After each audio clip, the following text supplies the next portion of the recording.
અમે રેડીમેડ કુર્તી લીધી છે ને, એ મને ફિટિંગ કરી દો ને. કરી દો. પણ ધ્યાન રાખજો, બંને સાઈડ છે ને ખીચા છે, ફિટિંગ કરવામાં દબાઈ ના જાય.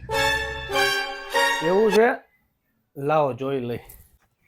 હા, આમાં તો બે સાઈડ ખીચા છે. તમે પણ જો રિપેરિંગ ના કામ કરતા હોય ને તો અત્યારે પોકેટ વાળી કુર્તી ટ્રેન્ડિંગમાં ચાલુ છે. ઘણીવાર એક સાઈડ ખીચા હોય તો ઘણીવાર આવી રીતની કુર્તીમાં બે સાઈડ ખીચા આવે. અને જો ફિટિંગ કરવાનું હોય ને ખીચું પણ ન દબાય એવી રીતનું ફિટિંગ કરવું, કઈ રીતે કરવું? ઘણા કસ્ટમર કે ખોલીને કરી દો અને નવેસરથી, એવું કોઈ દિવસ કરાય નહીં, કારણ કે ખર્ચો ઘણો બધો વધી જાય અને કોઈ દિવસ કોઈ કસ્ટમર એટલા બધા રૂપિયા આપે નહીં. હવે આનો એક જ ઉપાય છે કે તમારે સ્લીવમાં તમે ફિટિંગ કરી શકો, અહીંયા ચેસ્ટમાં ફિટિંગ કરી શકો.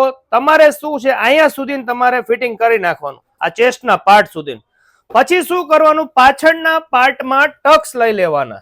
અહીંયા તમે બે ટક્સ લઈ લેશો એટલે જે ખીચાનો ભાગ છે એ ખીચાના ભાગની અંદર જે પાછળ ખોલ પડતી હશે કમરના પાર્ટમાં, એ એકદમ પરફેક્ટ બેસી જશે. ચાલો તમને પરફેક્ટ ડાયમેન્શન કહી દઉં કે કેટલા ઇંચના ડાટ લંબાઈ અને પહોળાઈમાં લેવા જોઈએ. તો અત્યારે આપણે આ કુર્તીને ઉલટી કરી નાખી છે, એટલે ઊંધી કરી નાખી છે. તમે જોઈ શકો છો બંને સાઈડ ખીચા છે. હવે પરફેક્ટ ટક્સના માપ શું છે?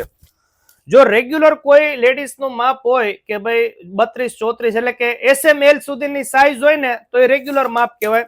તો ઉપરથી તમારે 9 ઇંચે નિશાન મારી દેવાનું, એક સેન્ટર નું નિશાન કરી નાખવાનું. ભાઈ આ 24 છે તો પેલા એક વચ્ચોવચ્ચ 12 નું. હવે ઉપરથી 9 ઇંચ નું આવડા પરફેક્ટ માપ થયું. હવે આમની પહોળાઈ ટોટલ તમારે 7.5 થી વધારે રાખવાની જરૂર નથી, એટલે 4.5 દુ 7.5. આ પરફેક્ટ ટક્સના નિશાન આવી ગયા. અને અહીંયાથી લાંબુ રાખવાનું છે 8 ઇંચ.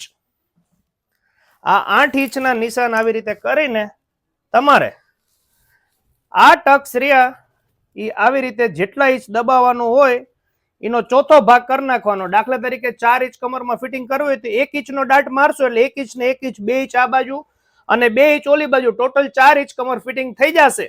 આમાં કદાચ કોઈનું હેવી બોડી હોય, XXL, XXL, 4XL હોય તો ઉપરથી ટક્સનું માપ તમારે 10.5 રાખવાનું અને જે પહોળાઈ છે એ 8.5 થી 9 ઇંચની કરી નાખશો એટલે પરફેક્ટ. અને આ સિવાય પણ કોઈને ખીચા ન હોય અને ઘણા લોકોને કેવું હોય છે કે ભાઈ પાછળ કમરના ભાગમાં ખોલ પડતી હોય છે, તો તેના માટે પણ તમારે ખાલી પાછળના પાર્ટમાં ટક્સ લઈ લેશો ને એટલે ટોપનું પરફેક્ટ ફિટિંગ આવી જશે. તમારું શું કેવું આ બાબતમાં તે કોમેન્ટ જરૂર કહેજો. ચાલો મળીએ નવા વિડીયોમાં. Thank you. આભાર.